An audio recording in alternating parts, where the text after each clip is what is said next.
We want to thank you all for coming out. My name is Misty Cross. I'll be one of your MCs along with Judy Smith.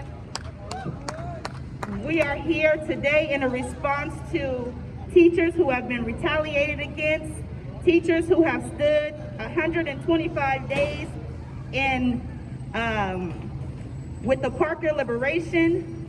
They definitely held the programming down throughout the summer, supported the community, and made sure that the students who were involved in the program had a good program throughout the summer. What we are here to do is to make sure we support these teachers and getting our demands across to where we want these teachers' jobs reinstated. We want cases dropped. We want the district to know that we will not stop fighting, that we will all stay united and make sure that when we fight, we win. An injury to one is an injury to all. This has been put together by SLAP, Schools and Labors Against Privatization. This is a part of the Retaliation Committee held by community members, teachers, along with parents. We are taking a stance. Elections showed that we can make this happen. When the people come together, that change can happen. We are the change that we need to see. And so we flipped the board, and we have now 4 votes that we can count on for the school board to overturn the closures of schools. We're now trying to make sure that our teachers, that this state says that we have a low number of, we're trying to make sure that we keep our teachers that want to be in the classrooms, that want to teach our students, that are definitely doing all that they can to make sure our students succeed. Judy's going to give us a little background on the substitute teachers and the OEA. Thank you, sisters and brothers and siblings. I bring you greetings from the hundreds of substitute teachers in the Oakland Unified School District. Okay, they are outraged. They are enraged. They are very upset that 2 of their members have been terminated just arbitrarily. But not only arbitrarily, because the district won't tell us the real reason. They're just beginning to, but they don't have to. Because substitute teachers in this district, even if you work for 30, 40 years as a tenured teacher, once you become a substitute teacher, you no longer have any protection whatsoever. And you are hired and fired at will. And that's what OUSD did. And they not only did that, but then they dropped hundreds of substitute teachers from the rolls, from the OUSD rolls, on the excuse that, well, they just haven't been substitute teaching enough. Well, during COVID, it was very hard for substitute teachers to be motivated to come into the classroom. I came back from retirement. I retired as a teacher, came back to the school that I retired from, and now I'm working there as a STIP substitute teacher because of the incredible need. But OUSD, all they have done is stab us in the back. So we are here today. I am the chair of the OEA Substitute Caucus in the union, and we are solidly behind this rally. We are solidly behind the movement to stop the school closures, and we are really solidly behind getting some protection for substitute teachers in this district. They want us to come in and they want us to substitute, and then they turn around and they stab us in the back by arbitrarily firing Craig Gordon and June Nelson. We want them reinstated immediately. We want no retaliation for protected union activities. So I am very pleased to bring up our first speaker today, who is June Nelson, who was a teacher, a very respected teacher at Lockwood, and then this year would have been a substitute teacher except for her termination. Her, again, a one-liner. We don't have to tell you why we're terminating you, we're just terminating you. So here we have June, and we are going to fight so that until June is reinstated. Yeah.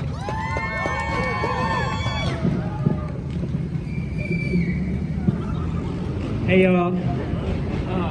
Thank you everybody for coming out to support us and to help fight against the district's retaliation.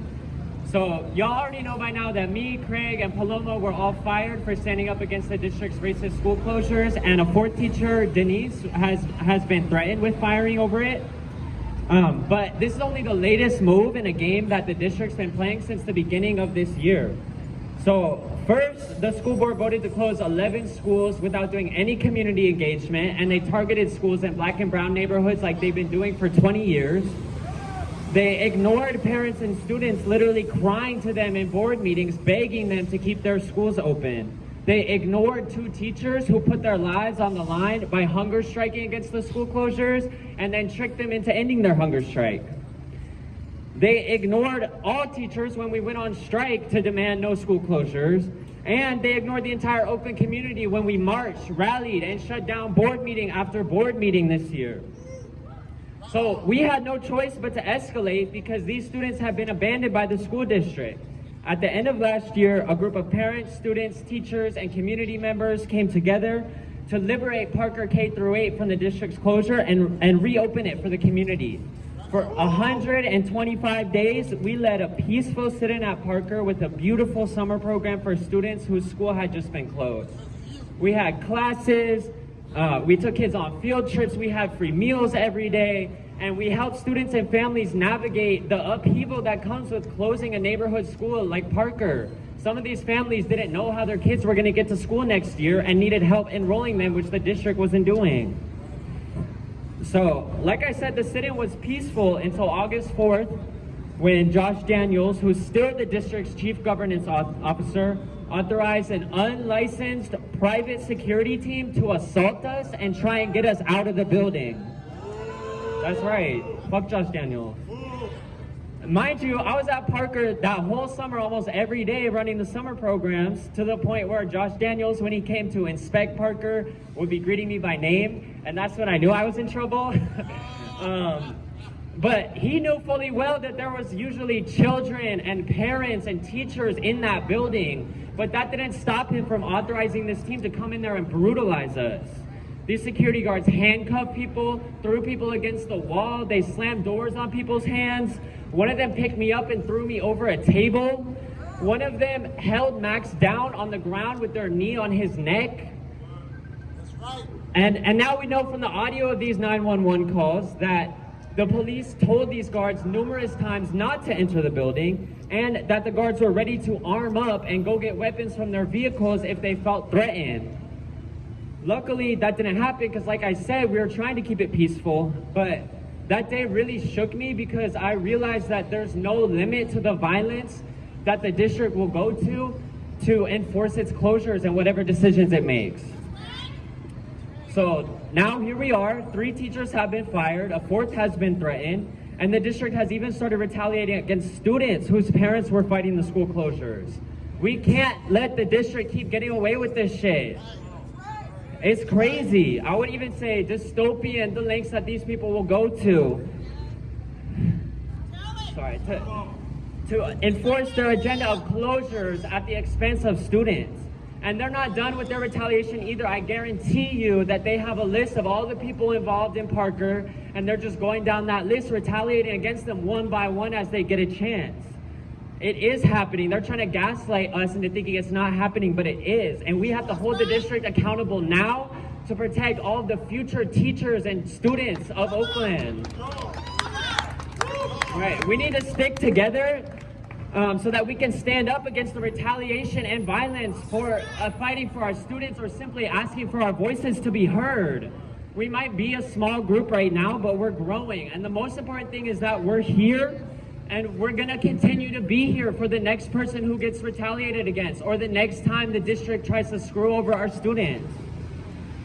So thank you all again for coming out today.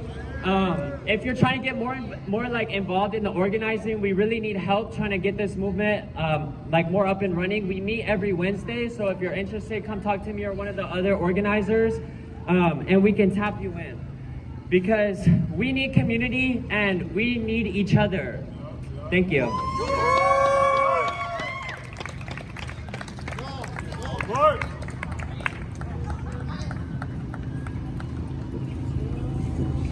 So we have a fired teacher who likes to put political lyrics to old Union songs. And Craig Gordon is going to come up and lead us now in a new version of Which Side Are You On? Come on, Craig. Come on, Craig! Better be good. Counting on you all to join in real quick here. I think you all know this tune. Which side are you on board? Which side are you on? Which side are you on board? Which side are you on? They say in OUSD there. Are we all singing? Or I'm not doing a solo here. I can't hear you.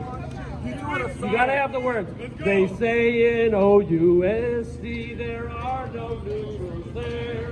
You'll either be for public schools or schools for Hey! on board. Which side are you on? Which side are you on board? Which side are you on? You claim it's necessary to close the schools we need, but we know that it's all about bowing down to corporate greed. Hey! Which side are you on board? Which side are you on? Which side are you on board? Which side are you on? Some teachers you will fire to stamp out all dissent, but you will never stop us. Hell no, we won't relent. Which side are you on board? Which side are you on? Which side? Which side are you on board? Which side are you on?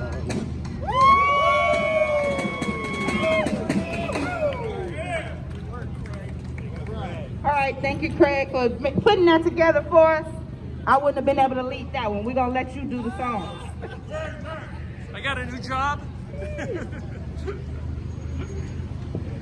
All right, so coming up next, we have a parent that is out of Brookfield community. Brother Tut helped lead some of the first ULP strikes ever inside Walmart stores. As a lead organized with our Walmart campaign, faced retaliation and firing for doing so. Generations of his family before and after him have attended Brookfield. So this is about generations on generations of families that have been attending these schools that have been targeted for closures. So I want to bring up Brother Tut, and he's representing his family who is not here with him today, but definitely the Brookfield community. Who's schools? Our school! Who's schools? Our school! Who's schools? Our school! They say public for a reason. They're trying to make it private, but we ain't gonna let that happen. Look, I'm here representing my children, my family, and my community. Okay, I come from Brookfield Village, like a lot of us. Some people may be new to Oakland, but hey, we love Oakland just as much as y'all do. Maybe a little bit more, because I grew up here. But we all in the same boat, we all on the same landmass. Look, what they're trying to do is criminal. Okay? What they're trying to do is confuse us of the facts. Some facts that you may need to know. Brookfield is a small village right there next to the gas station, next to the AA exit, around the corner from the Coliseum. There's generational families there, elders, people that came from Louisiana came there for a better life, better education. My grandmother had my mother. My mother had me and 9 other siblings. My brothers and sisters had children. They had children. There's 5 generations of Brookfieldians that's there. And guess what? Every one of those people went through Brookfield Elementary, right? Okay. So what is Brookfield Elementary? What is a school to the community? Okay? It's not just a babysitting place. It's a place of refuge for education. It's a place of refuge for creativity. It's a place where we cultivate the leaders of that community for the next generation. So what they're trying to say is that they're trying to privatize that institution that generates leadership and people who cultivate that community. They want to extract them. Listen, I just got off a call today.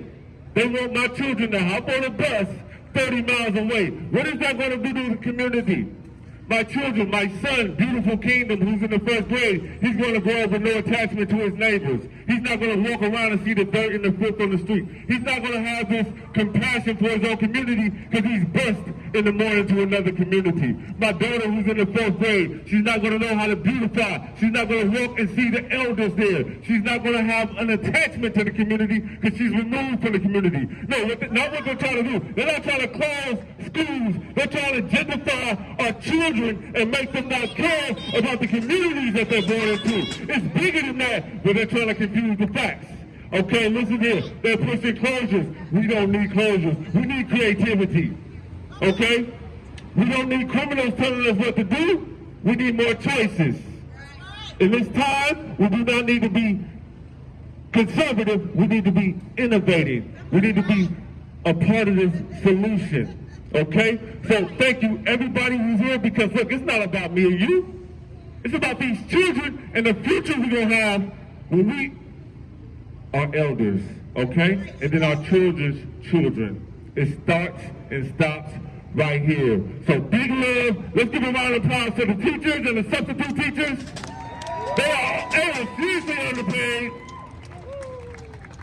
Quick show of hands, how many people got children? So you know how hard it is to deal with kids all day. They deserve so much love and respect. Okay? And shout out to the cultivators, the people out here in attendance that support. Shout out to union, because without union jobs, parents couldn't be able to take care of their families. Okay? And big shout out to Oakland. A lot of people say a lot of things about Oakland, but it's really a reflection of us. We must do better. And we showing our kids how to do something better today. So thank everybody that's going to speak today. We're going to keep on moving. All right, much love to y'all. And we need creativity, not closures. Let's go. Education, not retaliation. Education, not retaliation. Education, not retaliation. Education, not retaliation. Education, not retaliation. Education, not retaliation. That's right. We gotta be fired up. When we in this fight, he said some key things. It's not about adults. This is about our children. This is about the next generation that's coming behind us. So if we don't lay this foundation right, for them to see that we'll fight for them until they can fight for themselves, then we ain't doing it right. We're not doing it right. This next little song that we got coming up, Craig made this song, and this was a special one for Josh Daniels. And let me give you a little background on Josh Daniels. Josh Daniels this position that he has was made up by somebody who ran scared from the district, Shanti Gonzalez, who was the district rep for District 6 in East Oakland, where we had closures going on. So she's ran all the way to Humboldt County. So what we have here is Josh Daniels, who was warned. The OUSD had got a letter from the Berkeley NAACP to say that this man was a racist and that he put threats and attacks on teachers. So as we had got this letter, OUSD has showed us continuously that they cannot manage funding, that they cannot retain teachers because they would choose to fire them instead of keeping them. They showed that they will put funding in pockets like this for rent instead of in our schools that need to be fully funded. They showed us that they do not care about safety. Why wasn't it when we had a shooting at one of our schools that it wasn't all over the news as a mass shooting? They are not able to run a district where they are not in control of the safety and the care of our children. So Craig is going to come up and give us this famous song for Josh Daniels.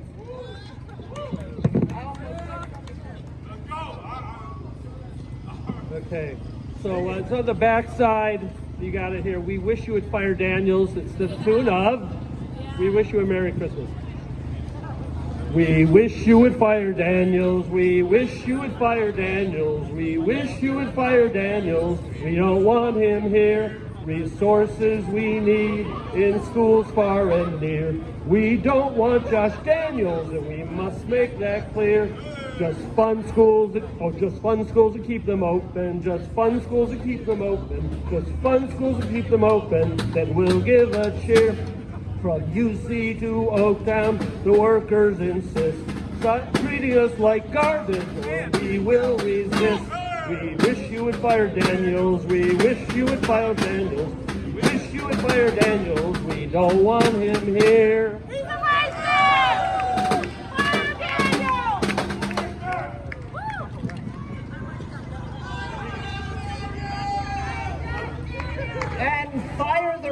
of them too. Yeah. This building I can't say it's been open through COVID because no one was working there.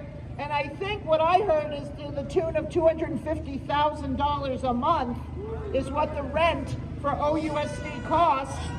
It is now being operated at a very skeletal level. Most people are still working at home. And I don't want, that's fine. It's great if people can work at home. Teachers certainly can't. But all that I just want to say is that this building, when they say they don't have any money, think about this building. Think about what that money could have paid in terms of our education. Because for those of us now in the schools, we know that all that money that was floating around during COVID, it's gone away. We can't even get supplies in the schools right now. We can't get field trips. There's lots of shortages because our community is not prioritized. Those of us, particularly in the flatlands in East Oakland and West Oakland, Far East, Near East, we don't have any money. But I did just want to clarify one thing. One of my colleagues, Bill Balderson, one of my comrades, reminded me, there is something called the State Ed Code. And in the State Ed Code is the sentence that substitute teachers can be hired and fired at will. And it's certainly something that we have to take care of down the road. But OUSD did not need to use that clause. They did not need to go after teachers who are union activists, who are community activists, who are fighting. They're fighting to keep one of the few black schools open in Oakland. When Parker closed, we lost an historically black school.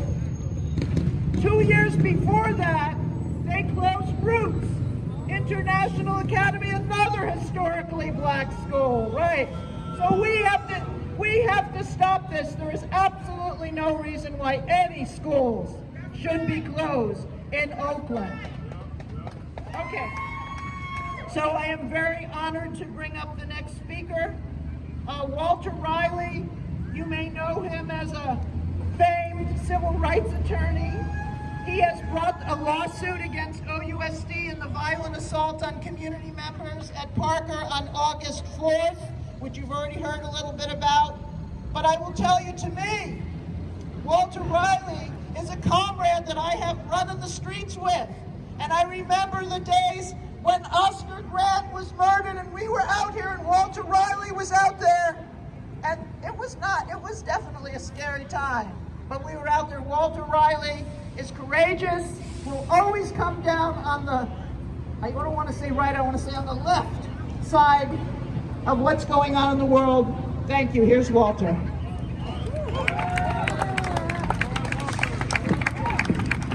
Thank you for that, comrade. I don't have a lot to say.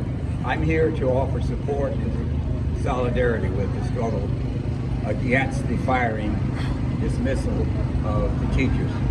And I want to make it clear that we understand, we know.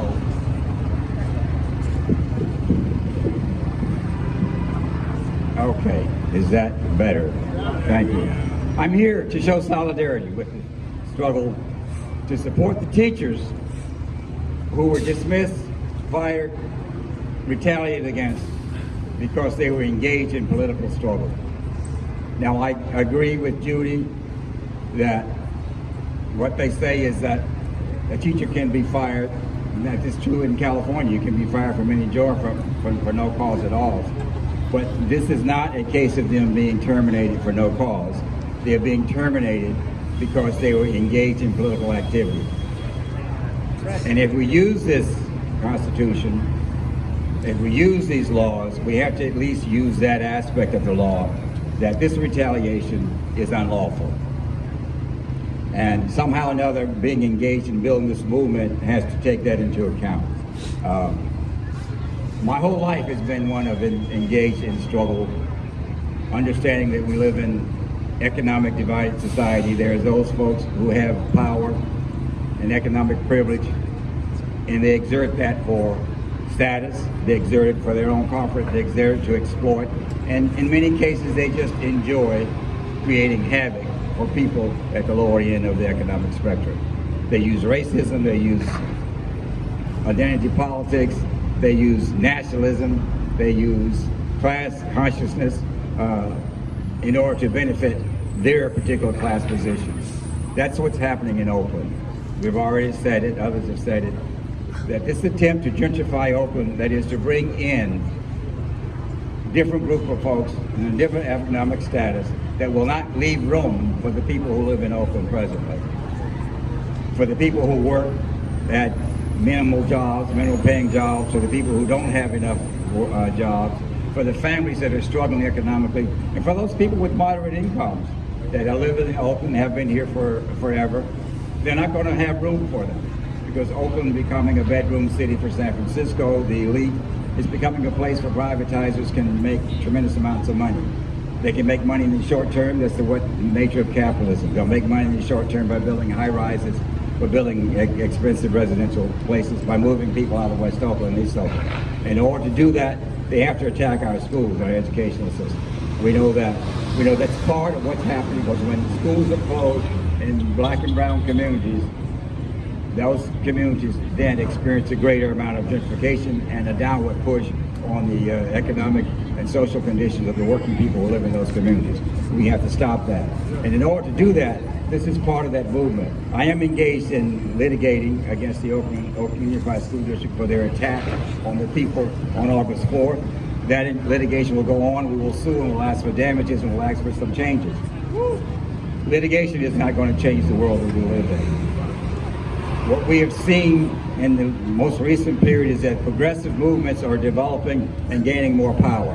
San Francisco got elected a whole right-wing or anti-progressive board members, city council members, and a mayor.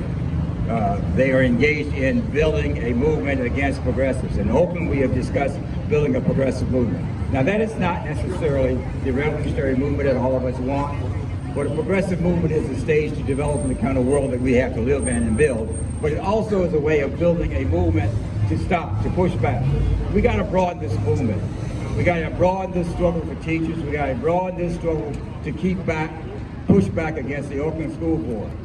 We have the Oakland School Administration, because we have a school board now that we believe we can count on to be on our side. But we got to have them on our side by building broad programs and building unity with them. We can't have them on our side by attacking them. We have to figure out how we can work with it. We have to figure out how we can work with the union. That's what I want to be involved with here, with you. Broadening this movement, working with the union folks that we can, pointing out the differences between people who don't agree with us, understanding and making that fight. But we find that the broader circle of those people who are part of our section of the class struggle has to be bigger. It has to be connected to the work that we're engaged in, and not part and seen as the enemy of the work that we're engaged in. So there will be a struggle among us, there will be a struggle with us and with the ruling circles that are dominating the political movement, the social justice movement at the present time. But let's make it broader, let's make this fight one that we can win.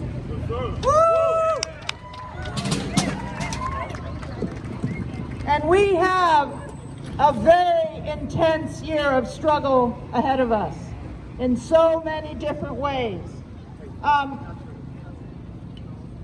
We wanted to have for our next speaker someone from UC Berkeley, from the UAW local, either 2865 or the other one, who have been on strike, although I don't, yes, no, they're not here. Okay. So I just want to briefly just tie in. Many of us from OEA and other places, community, have been down on the picket lines with the students. They're fighting for their very lives. They're fighting in a city where 51% of their income goes to pay for their housing. And it's just atrocious, where they're in one of the most prestigious institutions in the country, and people do come. It's a state school, but people come from all over the world. There is somebody here? Great. Yes. No. Okay. All right.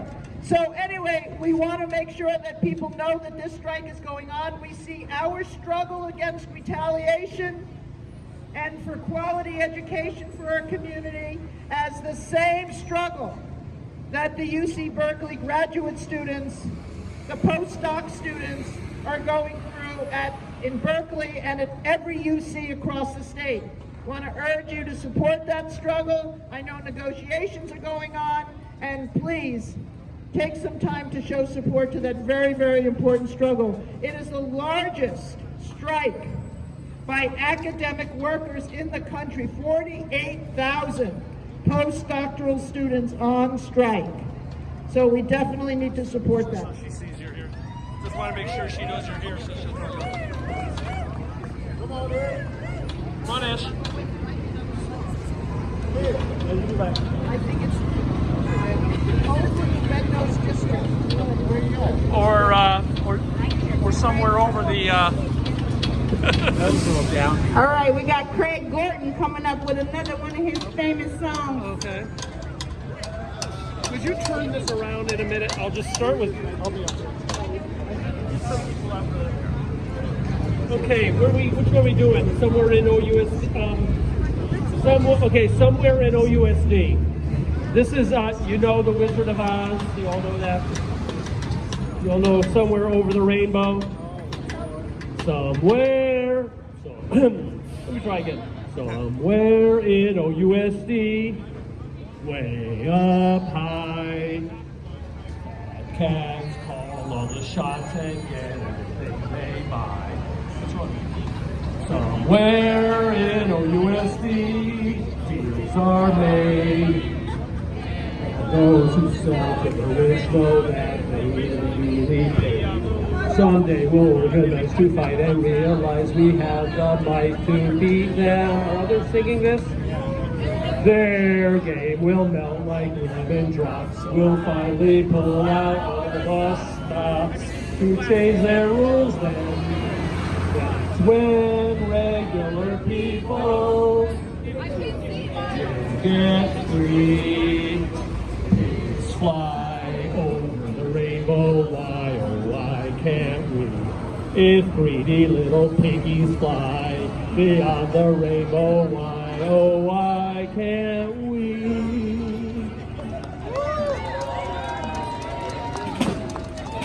Did you get? Yeah, it's fine. What's that?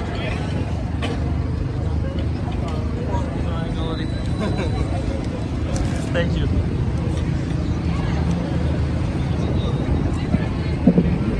All right. Next we got coming up, we have Ish, the first VP of the Oakland Education Association. Ish.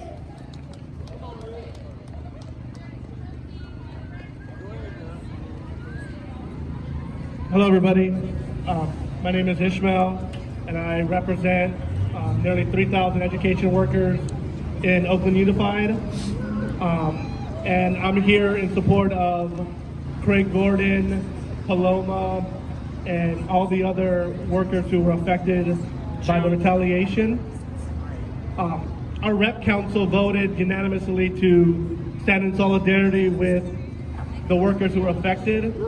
And one of the things that we want to prioritize, and I know it seems like it's a process thing, but right now in California, there are a couple classes of workers in the education system who do not have due process.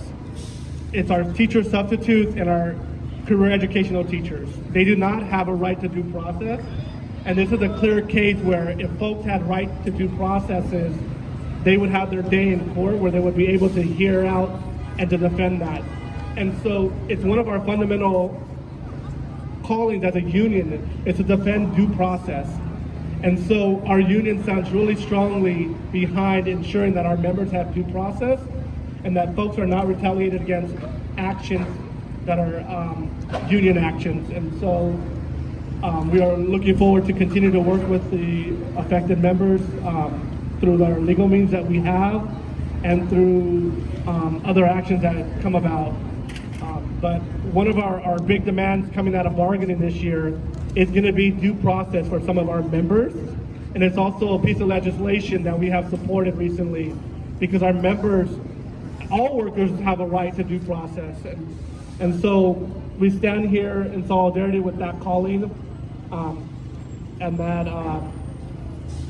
we're going to do what we can to ensure that this doesn't happen again. Thank you.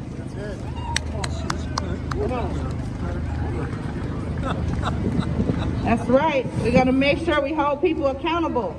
We're going to make sure that we stay fighting and standing in solidarity with those who need us to be right there with them. At this time, like we said, that we are here gathered today, this is a response to teachers, substitutes, regular teachers, and other administrators being fired in retaliation of standing 125 days in liberation with the Parker Liberation.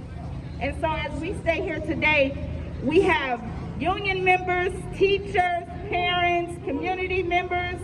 We are trying to form something here. SLAP is Schools and Labors Against Privatization. That came together because we were tired of members, executive members, that we pay dues to, not fighting for us. And so we needed to create a space so that folks can be able to be heard.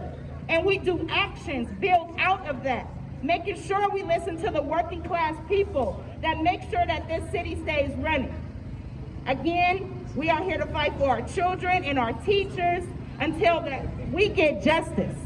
There is no way that we can sit around and let constituents sit around and not do what's right. They need to right the wrongs that have been done. We have our next speaker coming up.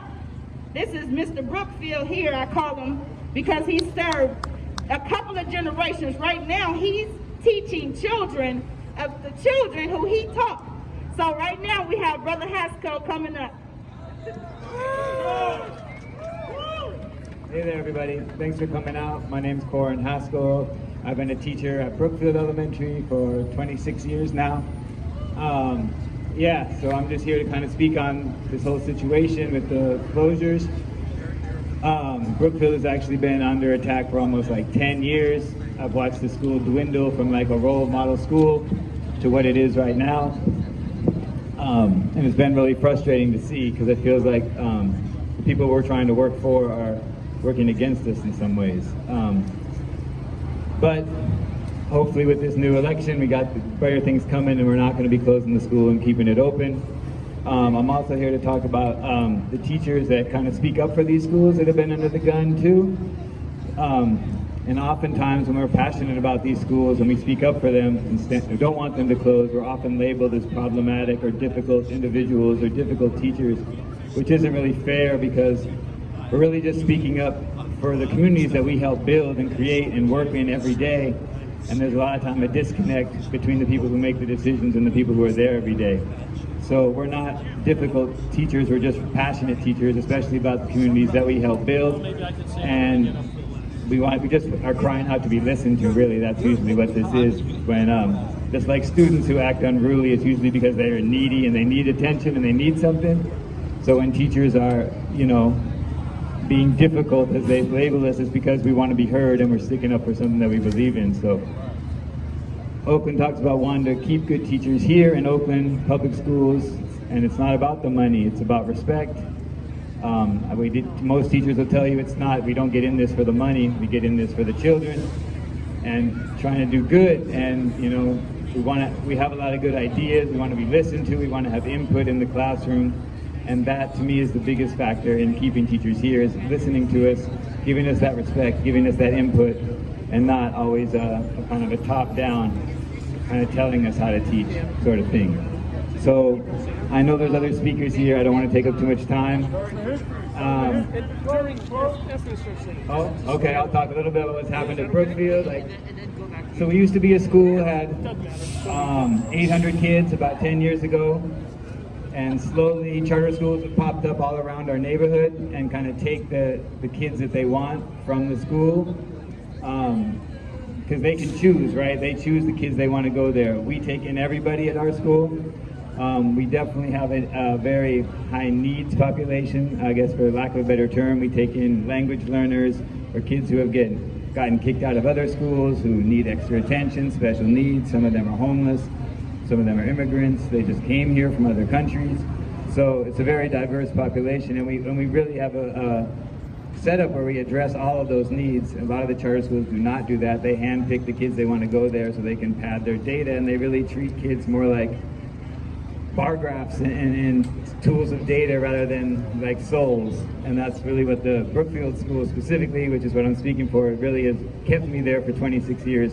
It's a real community school. It not only teaches kids, it provides resources for the whole community, healthcare, mental health, physical health care, legal services, immigration services, access to books, the library, medical, all kinds of stuff. We have a garden there, so we teach kids how to grow their own food, how to harvest it, feed some of them.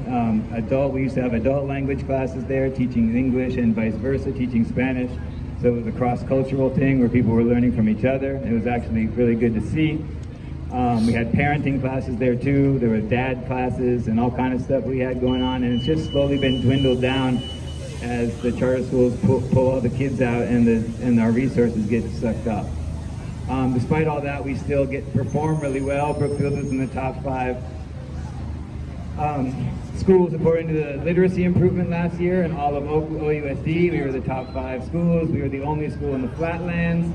The other 4 were ill schools with tremendous PTA support and high populations and lots of resources. And it's funny that the one flatland school that made that list is set for closure every year rather than supported and dumped resources in, and they continue to, attack the schools that are successful. So that's a little bit about what's going on at Brookfield.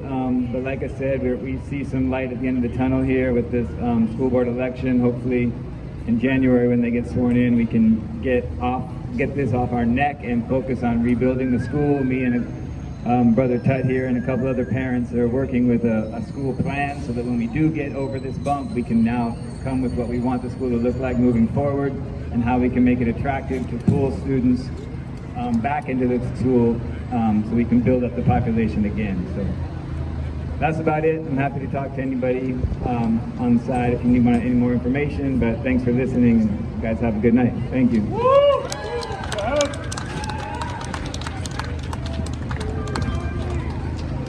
So we are going to set off in a few minutes for the school board, and I just want to, we really hope everybody, if you can't make the walk, please get in a car and come and join us.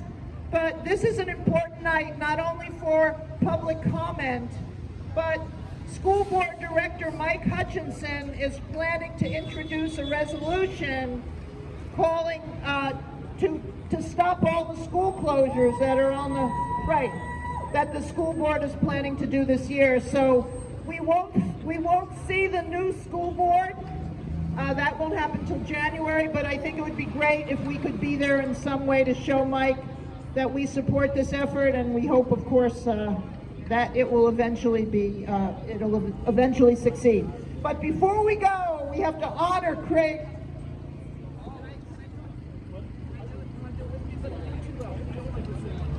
Okay, we want to honor Craig for all these songs that he did. So we have, before this next song called Oakland, the Red-Nosed District, and I'm not going to tell you what the tune is. I just want to mention one thing that I think it didn't get mentioned yet, but it's, there is one other thing going on, and there's this investigation. Well, it's actually the Department of, the Attorney General's Office of California is doing what they're calling fact-finding now into the racist school closures of this district. Now, we're not sure if they're going to actually take it seriously and do an investigation, but that's a good thing if it's starting to do that. But we should have no illusions at all that the Democratic-run Department of Attorney General's Office, Rob Bonta, is our friend, right? When we have a president who is breaking the railway workers' strike right now or stopping them from striking. We had a governor, a Democratic governor, who had to be badgered to even sign some minimal rights for farm workers recently. So let's just remember, that we're going to fight them and push them to investigate, but we know which side we are on. Okay, and they are on. Oakland, the Red-Nosed District. Ready? Oakland Unified School District. has a very shady past. Sing with me? As it has for many decades. Spent our money loose and fast. It taught the administrators, got paid tons to make schools close, and then they tell the students, sorry, that's the way it goes. Then this year the school board said, shucks, we're broke again. Where did all the money go? How the hell are we to know? Now community and unions will organize and decree. Oakland Public School destroyers, you will soon be history. While we were having our rally, some of our comrades have been over there making posters for the march. We want to thank them, Maura McMichael and others from Maura from UFSA and from OEA, of course, and others. So please be sure to grab a poster on your way out. I don't know who's organizing the march. So how are we going? Where are we going? Oh, everybody. Some people are taking around candles, the kind that don't burn you. And so grab a candle. Danielson's got to go. Hey, hey. Ho, ho. Josh Danielson's got to go. Hey, hey. Ho, ho. Josh Danielson's got to go. Hey, hey. Ho, ho. To say no more school closures. We are saying fully fund in classrooms, reinstate our teachers, and make sure our kids get the education that they need. Yeah! Yes! Look, we are the people too. I'm up in another three. We want justice for our teachers. We are the people too. We want justice for our teachers. What? We are the people too. A little bit louder, three. We want justice for our teachers. So we say, Whole Street. Whole Street. Education. Not retaliation. Education. Not retaliation.